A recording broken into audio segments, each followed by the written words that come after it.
사도행전을 계속해서 강해합니다. 오늘 본문은 주님의 복음을 전하다가 돌에 맞아 순교하는 스데반 집사의 이야기인데 살펴보아야 할 내용이 많아서 본문으로 바로 들어가 보겠습니다. 먼저 54절, 우리가 조금 전에 읽었던 본문 54절을 합독해 보겠습니다. 그들이 이 말을 듣고 마음에 찔려 그를 향하여 이를 갈거늘. 여러분, 하나님의 말씀은 칼입니다. 칼. 히브리서 4장 12절의 말씀과 같은데 우리 다 같이 히브리서 4장 12절 합독해 보겠습니다. 하나님의 말씀은 살아있고 활력이 있어 좌우에 날선 어떤 검보다도 예리하여 혼과 영과 및 관절과 골수를 찔러 쪼개기까지 하며 또 마음의 생각과 뜻을 판단하나니. 하나님의 말씀은 칼입니다. 그래서 좌우에 날선 어떤 검보다도 예리해서 혼, 우리의 잠재 의식도 찌르고 영, 우리의 마음의 좌소를 찌르고 관절, 행동의 영역을 찌르고 골수, 생각을 찌르고 모든 곳을 찌릅니다. 또 양심을 찌르고 마음을 찌르고 아픈 곳을 찌릅니다. 듣기가 불편한 부분이 많이 있습니다. 그래서 현대인들이 이 강단을 향해서 요청합니다. 그런 얘기 그만하고 좀 듣기 좋은 얘기 좀 하세요. 일주일 동안 얼마나 고생하다 왔는데 또 그렇게 말씀하십니까? 좀 듣기 좋은 걸만 이야기하세요. 잘 된다고만 말해주세요. 이렇게 요청도 합니다. 그러면 얼마나 좋겠습니까? 그러나 우리가 걸린 병이 말기암과 같이 중한 병이어서 수술을 받아야만 한다면 이 칼을 맞이해야 되지 않겠습니까? 그러므로 하나님의 말씀을 수술 칼로 받아야지 상처를 남기는 칼로 받아서는 안 되는 것입니다. 여러분, 하나님의 말씀이 아프지만 내 가장 아픈 부위를 수술하기 위해 들어오는 겁니다. 그러므로 허용하고 그 허용된 것 안에서 내가 수술을 받고 나면 그때부터 내가 새롭게 되는 것입니다. 우리 몸도 그렇지 않습니까? 그 증세가 깊으면 깊을수록 칼이 깊이 들어갑니다. 그리고 오래도록 찌릅니다. 어떤 암 환자는 열 몇 시간을 수술을 받기도 합니다.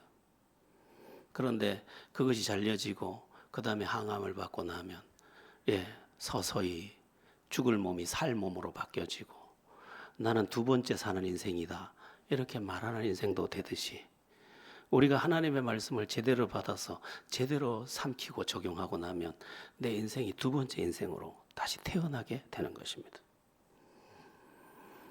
여러분, 혹시 여러분에게 상처가 되는 듯 들리는 말씀이 있거든. 맞습니다. 하나님, 이 부분이 문제입니다. 수술해 주십시오. 그리고 정말 듣기가 불편하지만 받아서 그 칼로 그 부분만 제거한다면 우리에게도 소망이 있는 미래가 열릴 줄로 믿습니다. 그런데 오늘 본문을 보면 하나님의 말씀이 이제 스데반을 통해서 이들에게 잘 들렸지만 이들은 이 칼을 수술칼로 받지 않고 대적의 칼로 여겨서 오히려 지금 말씀을 전하는 스데반을 향하여 돌을 던지려고 하는 것을 보게 됩니다. 이들에게 말씀이 잘 들렸습니다. 그 들렸다는 증거가 마음에 찔렸다라는 말입니다. 마음에 찔렸다. 마음에 찔렸다는 것은 정확하게 말씀이 도착했다는 것입니다. 그런데 받아들이지 않고 대적을 하고 있는 것이죠. 지금 수술하려고 하고 있는데 어디다가 칼을 대고 있어. 그리고 자기도 칼을 대고 있는 그러한 장면인 것입니다. 사실 이 찔림을 받은 사건은 사도행전 2장에 이미 나왔던 사건입니다. 베드로가 설교할 때 너무도 양심의 가책을 받은 사람들이 설교자 베드로에게 이렇게 물었습니다. 우리가 어찌할꼬? 마음에 찔려 그들이 말하기를 우리가 어찌할꼬? 그러자 베드로가 대답해 줍니다. 너희가 각각 회개하여 성령을 선물로 받으라. 회개해서 성령 받고 너희도 다시 새 인생을 살아야 된다라고 말했고, 그들이 그 자리에서 각각 회개하고 성령 받고 초대교회의 중요한 사람들로 그 길을 걸어가게 됩니다. 여러분, 하나님의 말씀을 받아들일 줄 아는 사람은 날마다 새로운 날을 시작할 가능성이 매우 많아집니다. 예수님께서 씨 뿌리는 비유로 말씀하실 때 씨는 말씀을 의미하는데 밭은 우리의 마음을 의미합니다. 그런데 그 네 가지 밭 중에 옥토라고 하는 그 사모하면서 말씀을 그대로 받아들이는 밭에 대해서 설명할 때 그 말씀이 그에게 들어가서 30배, 60배, 100배의 열매를 거두느니라 이렇게 말씀하고 있습니다. 말씀을 잘 받아들였더니 그 말씀이 와서 내 인생을 풍년 인생으로 바꿔주더라는 것입니다. 여러분, 말씀이 더러 불편할 겁니다. 제가 거짓 종이 아니고 참 하나님의 사람이라면 제가 정확하게 말해야 하지 않겠습니까? 여러분 한 사람 한 사람이 얼마나 소중하고 귀한 분인지를 저도 압니다. 그래서 상처되는 말을 안 하려고 조심합니다. 그러나 진리를 전해야 할 때는 또 가감없이 전해야 되기 때문에 전달할 때 상처받지 마시고 수술 칼로 받으셔서 여러분의 인생의 날도 강건함을 경험하시고 또 이렇게 풍성한 복도 누리는 그런 은혜가 있기를 축원합니다. 이제 55절을 보겠습니다. 오늘 본문 55절입니다. 합독합니다. 스데반이 성령 충만하여 하늘을 우러러 주목하여 하나님의 영광과 및 예수께서 하나님 우편에 서신 것을 보고 이 사람들은 하나님의 말씀을 전하는 스데반에 대해서 그 말씀의 칼을 대적하면서 이를 갈았다 이렇게 되어 있는데, 스데반은 성령이 충만해서 그 시간에 하늘을 주목해서 하나님 영광과 및 예수께서 하나님 우편에 서신 것을 보고 있었습니다. 스데반은 성령 충만한 사람이었고 그가 보고 있는 것이 달랐습니다. 그는 자기를 위해 향하여 이를 갈고 있는 그 사람들의 눈빛을 보거나 그 사람들이 들고 있는 돌을 본 게 아니고, 그리고 자기의 억울한 형편을 보고 있는 게 아니고 하나님 우편에 서신 그리스도를 바라보고 있었습니다.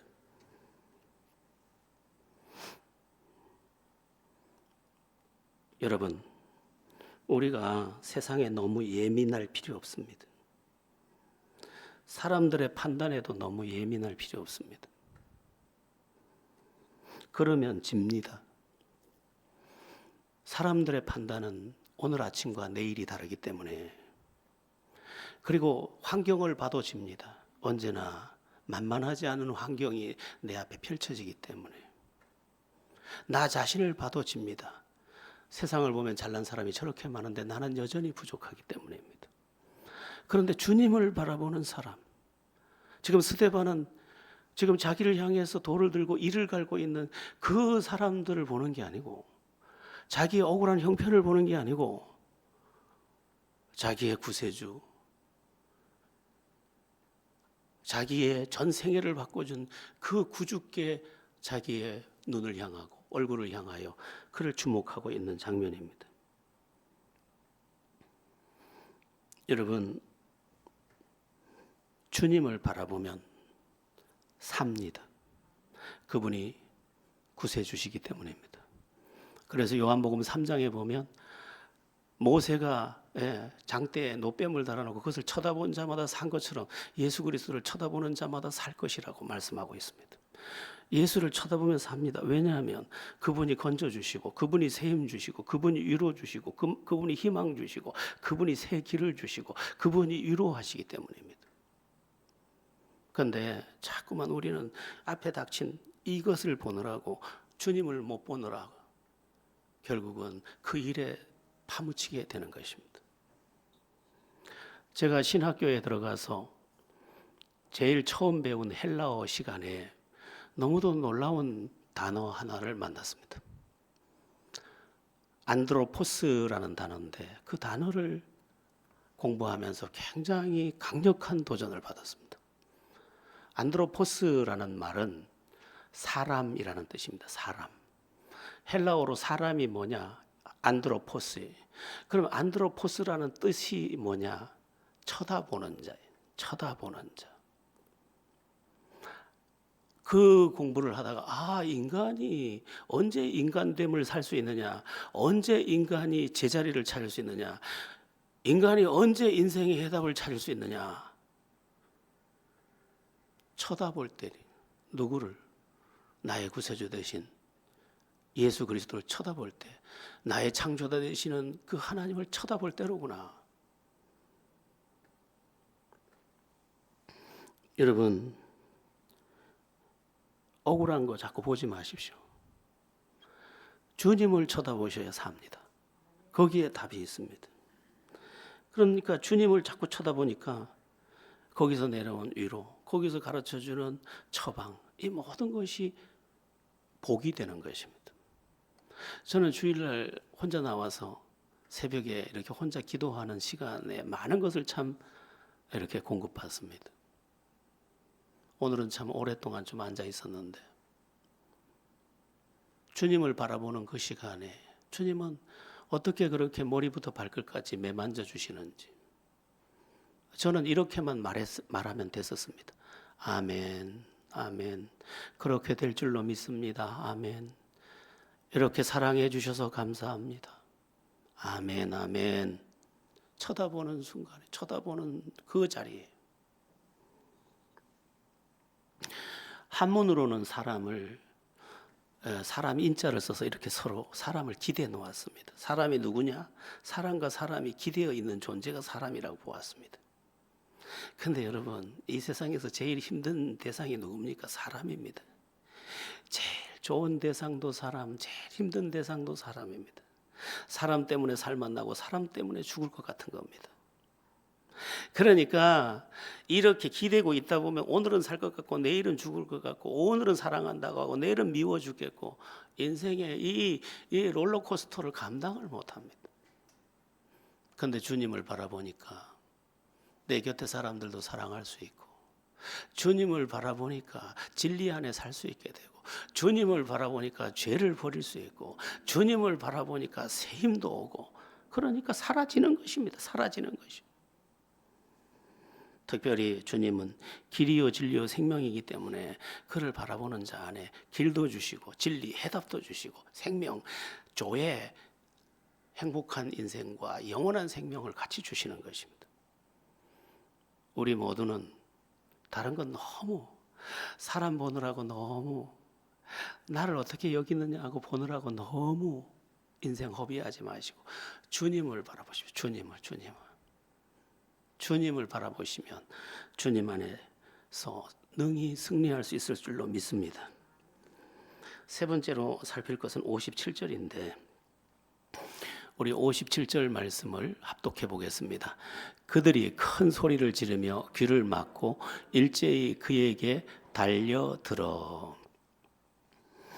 이제 스데반이 이렇게 이야기합니다. 보라, 하늘이 열리고 인자가 하나님 우편에 서신 것을 보노라. 그러자 이 사람들이 큰 소리를 지르면 뭐라고? 뭐야?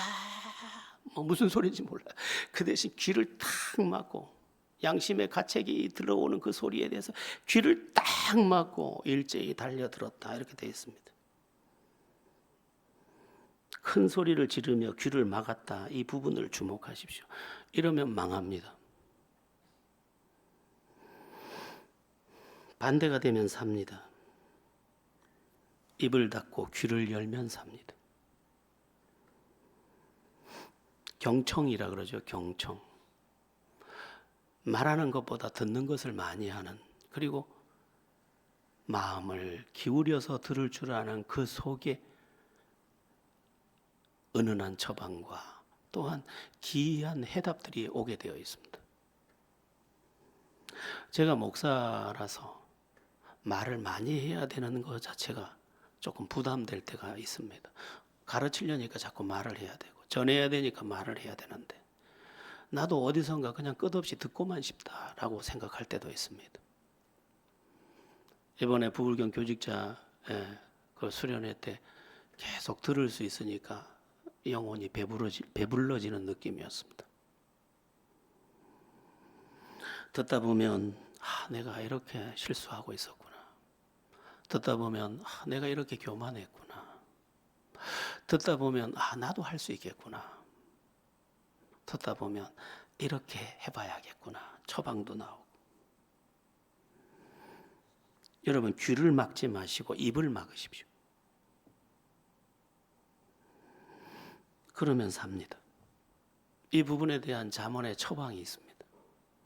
우리 함께 다 같이 잠언서 17장 28절을 찾아보겠습니다. 합독합니다. 미련한 자라도 잠잠하면 지혜로운 자로 여겨지고 그의 입술을 닫으면 슬기로운 자로 여겨지느니라. 대단한 말씀입니다. 그 사람이 그냥 평범한 사람, 아니 평범 이하의 사람이라도 입이 단속되면 그는 지혜롭게 여겨지고 그 입술의 통제가 일어나면 슬기로운 자로 여겨진다는 거예요. 저는 이 말씀을 참 일찍 받았습니다. 하나님이 이 말씀을 일찍 주셨습니다. 그래서 우스갯소리는 하지만 이게 다른 방향의 이야기들은 잘 안 하려고 애를 쓰는 편인데 그래도 조금 제가 많이 이런 부분에서 훈련돼야 하는구나 하는 생각은 합니다. 답은 이겁니다. 입을 닫고 귀를 열어라. 우리의 삶의 처방, 지금 이 망하는 사람들은 제가 입을 열고 귀를 닫아버렸습니다. 우린 반대로 처방하면 됩니다. 입을 닫고 귀를 열어라. 특히 하나님의 말씀에 대해서, 진리에 대해서, 그리고 선한 증거가 있는 사람에 대해서 귀를 열어라. 우리의 삶 속에 그런 은혜가, 그런 처방으로 은혜가 임하게 되기를 예수의 이름으로 바랍니다. 그러면 스데반의 설교에 대해서 귀를 막은 사람들이 무슨 짓을 할까? 57절, 58절입니다. 우리 57절, 58절 오늘 본문 봅니다. 그들이 큰 소리를 지르며 귀를 막고 일제히 그에게 달려들어 성 밖으로 내치고 돌로 칠세 증인들이 옷을 벗어 사울이라 하는 청년의 발 앞에 두니라. 귀를 막은 사람들은 달려가서 진리를 외치는 스데반을 성 밖으로 내치고 그에게 돌을 던지고 있습니다. 여러분, 이게 사람입니다. 자신들의 양심에 찔린 듣기 싫은 말에 대해서 상대를 죽여서 해결하려고 합니다. 복된 길을 버리면 복된 길을 버리는 게 아닙니다. 복된 길을 버리자 저주의 길을 시작하는 것입니다. 중간지대가 없습니다. 우리는 중간지대가 있다고 생각하지만 중간지대는 없습니다. 그래서 하나님께 속하지 않으면 세상에 속하는 것입니다. 의에 속하지 않으면 죄에 속하는 것입니다. 그래서 우리가 부단히도 성령의 은혜 안에서 하나님의 사람이 되려고 결심하고 온 힘을 다 쏟아야 하는 것입니다. 특별히 이들은 지금 나쁜 감정의 종이 되어 있습니다. 사실 여부 다 필요 없어. 네가 우리의 양심을 찔렀어. 그냥 그 감정으로 그냥 지금 죽이려고 하는 것입니다. 우리에게 하루 더의 시간이 필요합니다. 자고 나서 결정해도 안 늦습니다. 나쁜 결정은 천천히 하는 겁니다. 내가 이 일에 대해서 내가 화가 났다. 그 결정은, 그 일에 대한 처리는 미룰수록 좋습니다. 이틀을 보내고 사흘을 보내고 그리고 하나님 앞에 엎드려 기도하고 나다 보면 이 일 가운데 이런 가르침이 있었구나를 또 보게 되죠. 사람들을 보면 쓸데없는 자존심의 종이 많이 됩니다. 그거 아무것도 아닙니다.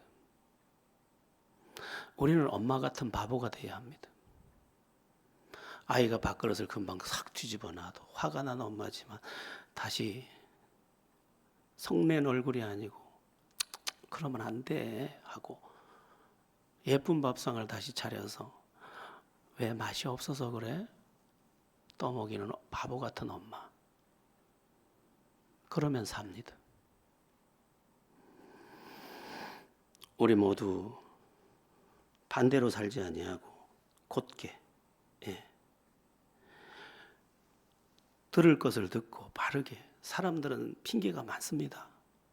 뭐 별의별 핑계를 가지고 자기를 정당화해야 되거든요. 지금 스데반 죽여서 자기를 정당화하려고 하고 있는데 이게 악입니다. 뭐 사람들이 별의별 구실을 다 갖다 붙이지만 그 핑계 배후에 뭐가 있는지는 자기가 압니다. 나를 속이려고 하지 말고 주님 앞에 정결하고 주님 앞에 정직하려고 몸부림치셔야 합니다. 그리고 주님이 주신 마음에 순종하고 나면 그 일이 설사 내가 손해를 본 일이더라도 하나님께서 더 좋은 것으로 100배나 갚아주실 줄로 믿습니다. 자, 이제 성 밖으로 끌려가 돌에 맞은 스데반은 어떻게 됩니까? 59절 60절입니다. 59절 60절을 함께 봅니다. 그들이 돌로 스데반을 치니 스데반이 부르짖어 이르되 주 예수여 내 영혼을 받으시옵소서 하고 무릎을 꿇고 크게 불러 이르되 주여 이 죄를 그들에게 돌리지 마옵소서 이 말을 하고 자니라.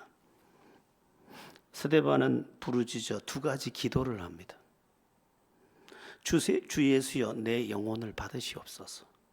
주여 이 죄를 그들에게 돌리지 마옵소서. 지금 스데반은 이 세상에서 가장 억울하게 지금 돌에 맞아 죽고 있지만 그는 흐트러지지 않고 있습니다. 그리고 원망도 하지 않습니다. 하나님께 자기 영혼을 맡기는 동시에 자기를 향하여 돌을 던지는 그들을 위하여 오히려 기도하고 있습니다. 이것을 다른 방면에서 보면 기도는 모든 것을 이기게 한다는 것을 알게 합니다. 이 기도가 억울함도 이기게 하고 지금 자기를 향해 이를 갈고 돌을 던지는 그들의 흉한 모습들을 다 넘어서게 해주고 있습니다. 심지어 잠시 후에 끊어질 자기 목숨의 문제도 하나님께 맡길 수 있게 해주었습니다. 이 기도가. 여러분, 기도하지 않으면 원망할 일도 아닌데 원망하게 되고 방황할 일도 아닌데 방황하게 됩니다. 그런데 기도하면 원망할 일인데 원망하지 않게 되고 방황할 수밖에 없는데 방황을 그쳐버립니다. 기도할 때 주께서 그에게 은혜를 주시기 때문입니다. 누가복음에서 말씀하듯이 구하는 자에게 성령을 주시지 않겠느냐. 그게 그 품에 도착하는 것입니다. 여러분, 우리가 오늘날 얼마나 기도를 멀리하면서 신앙생활을 하고 있습니까? 그러다 보니까 전부 육체가 돼가지고 원망할 일도 아닌데 원망하고 비판할 일도 아닌데 비판하고 토라질 일도 아닌데 토라지고 내던질 일도 아닌데 내던지고 이 엉망이 되어버린 거죠. 기도할 때 성령 그리스도의 영이 와서 그를 붙잡으면 그리스도의 영, 예수의 영이 와서 그를 붙잡기 때문에 예수의 형상이 나오게 되는 것입니다. 우리는 기도의 깊은 계곡으로 지금 들어가야 합니다. 하나님이 저에게도 계속해서 금식에 감동을 주고 계신데 그만 바꾸는 게 너무 두려워져가지고 예전에는 정말 밥 먹듯이 금식을 했는데 제가 전도사 때 우리 담임 목사님이 갑자기 수요일 날 아침에 전도사님 오늘 설교 좀 하세요. 저녁 예배. 그래. 아니 지금 전도사가 아침에 지금 설교하라고 얘기 들어가지고 그걸 언제 준비해서 하겠어. 설교가 말처럼 쉬운 건 아니거든요. 그래서 어떻게 해요? 그냥 금식하는 거지. 금식하고 기도하는 거예요. 그날 설교가 괜찮았는지 매주 수요일 설교를 절시키는 거예요. 근데 나중에 이상한 일이 벌어져. 수요일 날에 사람이 더 많이 오는 거예요, 또. 그래서 잘리어요. 네. 담임 목사님이 어느 날 물었어요. 목사님 무슨 책을 보고 설교를 합니까? 저는 책을 그냥 성경 보고 그냥 기도하고 합니다. 근데 옆에 있는 분이 또 물어요. 동력자가. 뭐 특별한 비결이 있습니까? 그냥 금식합니다. 그분은 그래 나 따라서 맨날 금식했어요. 기도하면 다릅니다. 지금 기도하는 스데반이 모든 걸 지금 이기고 있어요. 나를 죽이려는 저 사람 문제 안 돼요. 돌 던지는 저 사람 문제 안 돼요. 자기 죽음 문제 안 돼요. 오직 자기를 주님 앞에 드리는 중심을 붙잡고 있어요. 지금 자기가 주님을 붙잡고 있는데 주님을 붙잡고 있는 그 손을 주님이 붙잡고 또 있는 거예요. 기도하는 여러분들 다 되기를 예수의 이름으로 축원합니다. 사실 그리스도인 된 우리는 이 세상 사람들과 달라야 됩니다. 안 다르면 이상한데 지금은 다르면 이상하다 합니다. 세상이 큰일이 난 겁니다. 우린 달라야 됩니다. 제가 어제 우리 토요 성경 공부 시간에 그런 이야기를 했는데 제가 어릴 때 제가 예수 믿는 아이도 아닌데 예수 믿는 아이도 아닌 내 눈에 예수 믿는 사람들이 달라 보였습니다. 그 집에 가면 그 집 햇살이 달랐습니다. 그 집 분위기도 달라요. 어린 게 나이가 9살, 10살밖에 안 된 게 그 집에 갔는데 그 집 분위기가 공기가 달라. 그래서 그 집이 너무 좋아서 그 집에서 저녁까지 얻어먹고 집에 온 예가 많아요. 그리스도인은 달라야 됩니다. 로마서 12장 말씀과 같은데요. 로마서 12장 2절을 함께 보겠습니다. 로마서는 11장까지 교리입니다. 예수가 누구냐, 성령이 누구냐, 우리가 어떻게 구원받게 됐느냐 이야기를 장황하게 하고 12장에서는 그럼 너희들 이걸 믿고 너희가 구원을 받았는데 그럼 너희가 어떻게 살아야 될 것인가? 그게 12장부터 나오는데 12장의 핵심적 말씀이 2절입니다. 우리 합독해 보겠습니다. 너희는 이 세대를 본받지 말고 오직 마음을 새롭게 함으로 변화를 받아 하나님의 선하시고 기뻐하시고 온전하신 뜻이 무엇인지 분별하도록 하라. 핵심이 뭐예요? 이 세대를 본받지 말고 오직 마음을 새롭게 함으로 변화를 받아 하나님의 선하시고 기뻐하시고 온전하신 뜻이 무엇인지 분별해서 살아라. 다르게 살아라. 다르게. 세상의 가치관에 속하지 말고 하나님 나라의 가치관으로 무장해야 된다. 이렇게 말씀하고 있는 것입니다. 우리 친척이 우리 집에 놀러 왔는데 우리 집이 보이는 게 달라서 그 친척이 아이고 예수는 어떻게 믿어야 됩니까? 이렇게 묻는 은혜가 있기를. 친구가 모처럼 고등학교 친구가 놀러 왔는데 그 친구가 나하고 하루 종일 뭐 밥 먹고 차 나눴는데 그 친구가 하는 말이 예수는 어떻게 믿는 거야? 그런 은혜가 있기를. 우리의 삶의 영향력이 그렇게 아름답고 눈부시기를 예수의 이름으로 바랍니다. 자, 그런데 이제 스데반은 그렇게 순교자가 됩니다. 이제 숨이 넘어간 겁니다. 그런데 스데반의 죽음에서 중요한 부분이 두 가지가 있습니다. 매우 중요한데 그 첫째가 58절에 나오는 내용입니다.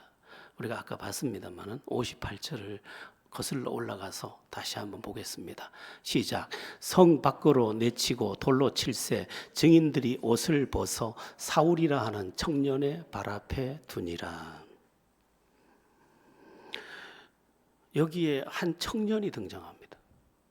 스데반이 죽을 때 한 청년이 등장하는데 그 청년 이름이 사울입니다. 이 사울이 지금 뭘 하고 있느냐? 지금 스데반을 죽이려고 돌 던지는 사람들의 옷을 우통을 벗고 막 그들을 죽이려고 하니까 그 옷을 지키고 있었습니다. 그런데 이 사울이 이후에 누가 됩니까? 바울이 됩니다. 바울이. 이 사울이 지금 7장에서 스데반이 죽는 그 장면을 다 지켜봤고 스데반이 죽는 것에 찬성을 하고 죽여라. 중요한 위치에 서서 그 일을 지켜봤던 사람입니다. 그런데 그가 사도행전 9장에서 부활하신 예수를 만나고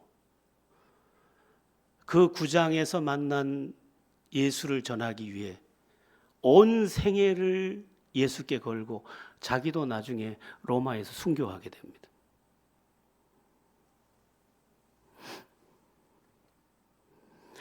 이 이야기를 바울이 한번 합니다.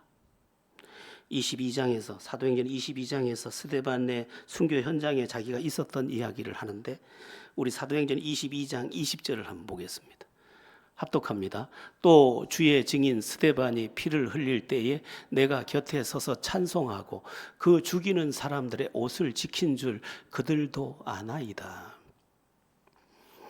이제 이 바울이 그 이방인에게 가서 복음도 전하고 예루살렘으로 돌아올 때 저 사람 우리의 율법을 모욕하고 또한 그 모든 하나님의 계명을 어긴 자다. 저는 하나님의 사람이 아니다. 저 사탄이다. 이런 식으로 말을 할 때 아니다. 내가 어떤 사람인 줄 아느냐. 나는 스데반 죽일 때 그때 그곳에서 그가 죽는 것을 찬성하고 그 죽이는 사람들 옷을 지킨 사람이다. 나는 철저한 히브리인이고 철저한 율법의 사람이다. 이 이야기를 지금 설명해 주고 있는 것입니다. 그런데 내가 예수를 만났다. 그 간증을 하는 장면 중에 나오는 말씀입니다.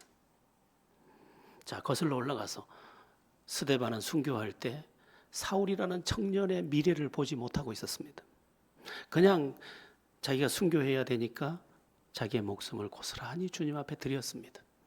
그런데 하나님은 이 순교자를 통하여 또 하나의 순교자를 탄생시키고 있었고 그 다시 태어나는 스데반을 인하여 태어난 그 순교자가 세계를 변화시키는 그 사람이 되게 하셨습니다.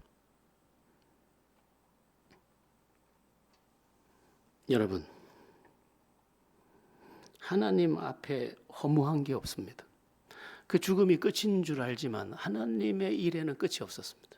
하나님은 오히려 그를 꺾은 꽃송이처럼 만들고 그 꽃송이를 꺾고 다른 꽃송이를 피워냈습니다. 그래서 기독교 2000년 역사에 가장 위대한 한 사람을 찾아내라 하면 스데반이 죽어서 낳은 바울입니다. 이탈리아를 좀 빨리 가보고 싶은데 이탈리아에 가면 바울이 순교했던 목이 잘렸던 장소도 있고 그가 갇혔던 감옥도 있고 좀 보고 싶어요.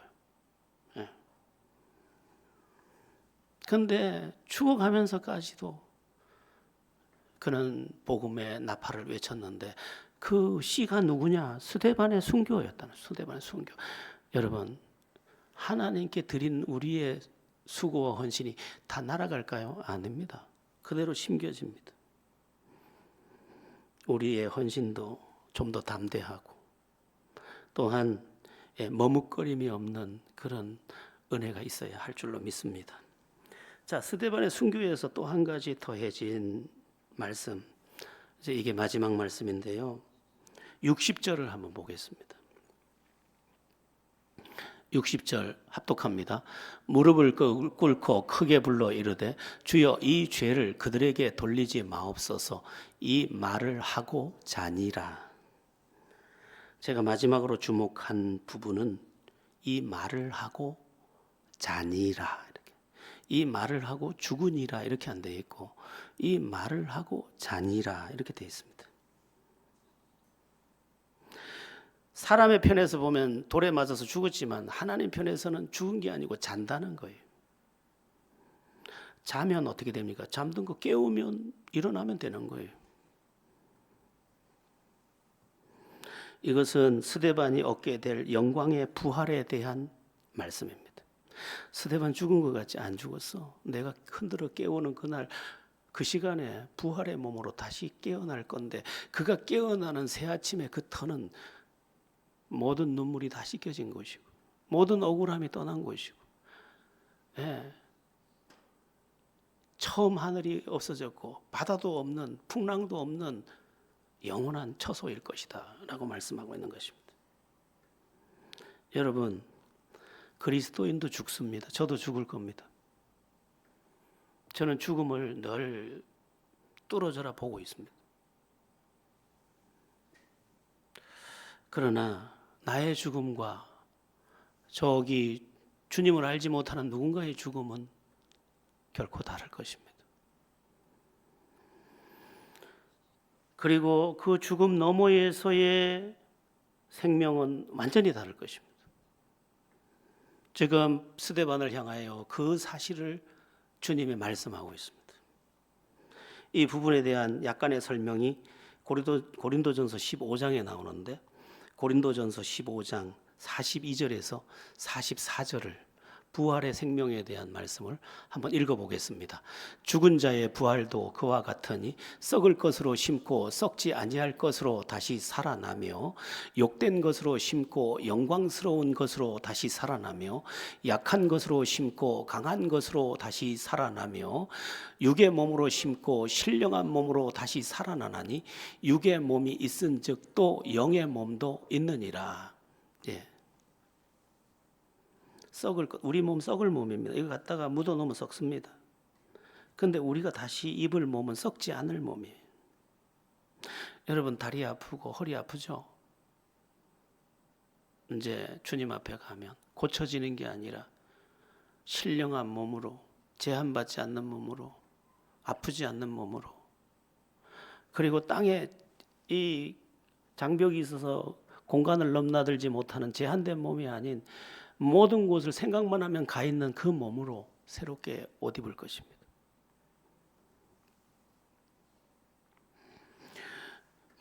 여러분 집에 가셔서 이 고린도전서 15장 전체를 읽어보면 더 좋습니다만은, 고린도전서 15장 50절에서 54절까지도 함께 보겠습니다.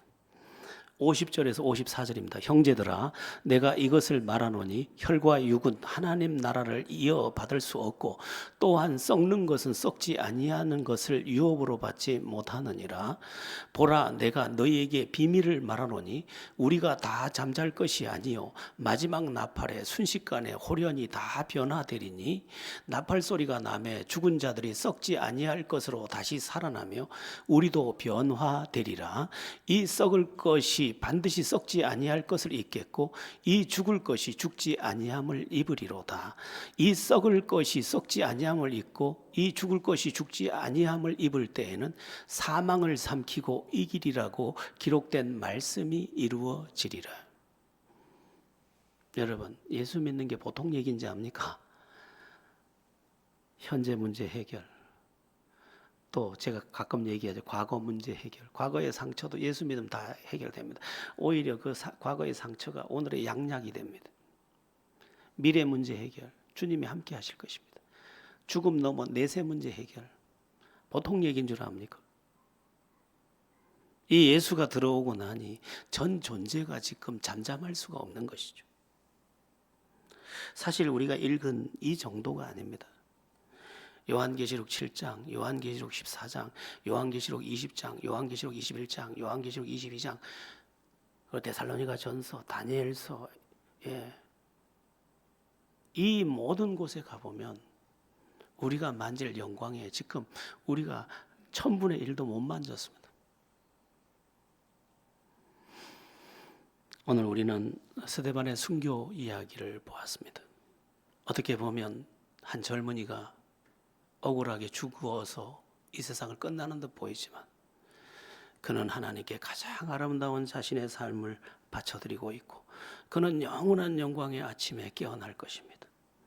여러분, 우리의 믿음은 위대하고 놀라운 것입니다. 세상의 가치관에 속지 마시고 이 구원의 복음 다시 붙잡고 믿음 안에서 감격하면서, 또한 매일 삶에서 하나님의 은혜를 누리면서 장차 기약된 그것을 붙잡으며 영광의 행진을 해내는, 그리고 위대한 찬송의 주인공들 되기를 예수의 이름으로 바랍니다.